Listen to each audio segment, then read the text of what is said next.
My name is Thomas Hathaway. I am, as Yusra pointed out, the Executive Director and Minister of the Outdoor Church of Cambridge. And my relationship with the Outdoor Church actually began far before I arrived at Harvard Divinity School, because when I felt the call to ministry in 2004, I got online and started looking up seminaries and divinity schools, and I came across the website on Harvard Divinity School's website for their field education. I came across the Outdoor Church's website, and it was a church that took seriously, I guess, Christianity's professed concern for the poor and the marginalized. And I flipped through their webpage, and I was just kind of struck that this is a church that really lived out the values that it professed. And so that prompted me to apply to HDS, where I was accepted. And then I started interning there in my second year, volunteering my first, volunteered my third, and then right as I graduated, a position for executive director opened up. And so I was glad to join their ranks as a member of their staff. So that being said, the Outdoor Church, many of you at HCS know about it because I've seen a lot of you out there on our Saturday programs making sandwiches and taking them out into the street.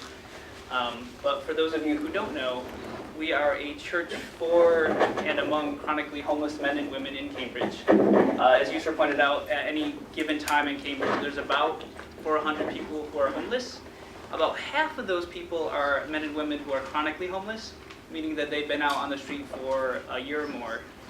Some of the men and women we serve have been out on the street for as many as 20 years. So our goal is simple. It's just to take the church out to men and women who would not access conventional church resources on their own. These are people who, for guilt and shame, for anger or embarrassment, won't enter conventional church buildings. So that is our mission, and how we carry that out is each week we hold 2 worship services outdoors. If you're ever around Porter Square at about 9 a.m., under that big kind of red statue thing that moves, it's kind of an eyesore. But under that, we have our 9 a.m. worship service of prayer and communion.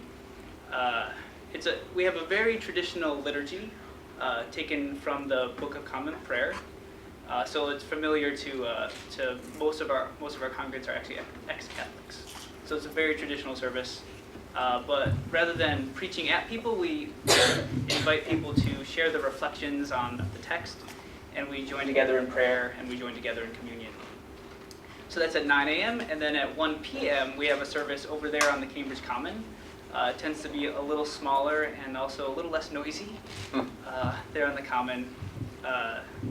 And then directly after our service, we head out into the streets, and we take socks and toiletries and sandwiches and juice boxes out into the streets to meet people where they're at.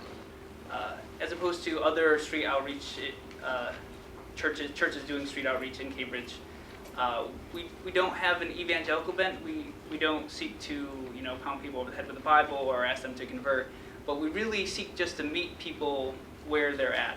If people want to talk to us about the Red Sox, we're delighted to talk about the Red Sox. If people want to talk to us about the weather, we're delighted to talk about the weather.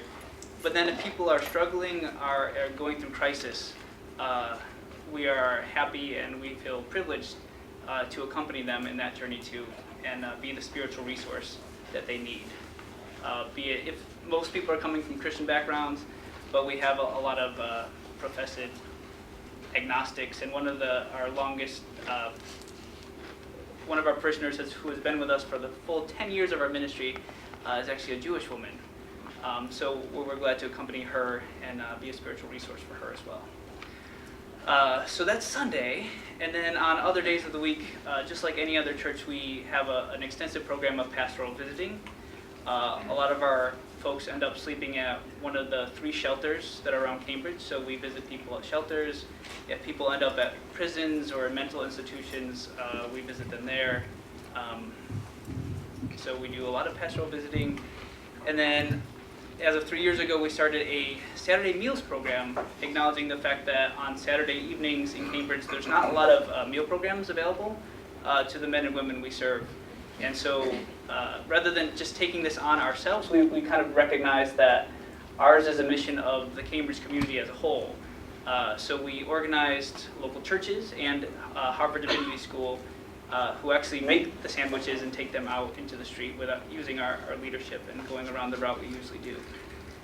And seeing faith communities pick that project, pick that activity up, and really take ownership of it has been remarkable to watch, because rather than supplying us with materials or supplying us with money to go and serve people in need, they're actually going out and serving people in need themselves. They're making relationships with these people, and all of a sudden, this big monolithic entity known as homelessness ceases to be, and all of a sudden, homelessness is the person in Harvard Square who you've been passing by, and now you know that their name is Bob, or now that you know their name is Ray or Judy. It's been remarkable to see, and just this past Saturday, a bunch of folks from HDS went out, Yusra among them, and yes, hearing their reactions, that, oh, these people who I would never have thought were homeless, and I've been walking by all this time, it's eye-opening. It's a great thing to see. And then one of the other things that we do for the folks out on the street is we offer memorial services for people who have passed away. A lot of times, because these people aren't affiliated with a single faith community, their friends have no kind of formal way to express their grief. So we usually hold our memorial service at Christ Church, Cambridge. And just 3 weeks ago, we had a remarkable service for a young lady named Colleen, who unfortunately passed away from a drug overdose. And at the service, 125 people from Cambridge, people who just knew her, who had met her on the street, service providers showed up and offered powerful, powerful testimonies at the service. So it was, I think it was even for the past, so that was 3 weeks ago, and people are still coming up to us and telling us how much having the opportunity to celebrate their friend and remember their friend, how important that was for them. So that's the center of our religious and worship life. And then we got involved in Cambridge ACT as an organization because I guess we see the real effects, on the ground effects of what not having a toilet means to people. There's people who show up to our worship services who have soiled themselves because they have IBS and just could not, get to a bathroom soon enough. And the depth of shame and embarrassment that kind of thrust people into is very real. And so we felt an ethical and moral compulsion that, yes, this is an activity that we need to be involved in. This is something that our folks need. So that's part of the reason we're there.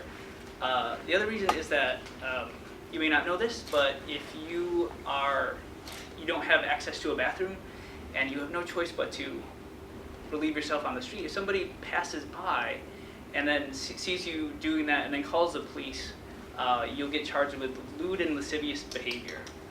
So if that happens 3 times, through no fault of your own, you're thrown onto the sex offenders list, which means that you then have to report in to the police on a monthly basis. So if you're out on the street already and you're struggling with mental illness, or you're struggling with substance abuse issues, and you're having a hard enough time just keeping your day-to-day together, if you're worried about where you're going to be sleeping at night, in addition to that, you have to worry about reporting into the police every month, or else you're going to have a warrant put out for your arrest. It's another level of anxiety, anxiety and hardship that our folks have to deal with. So that is just another kind of impetus for us to get involved as a community of faith.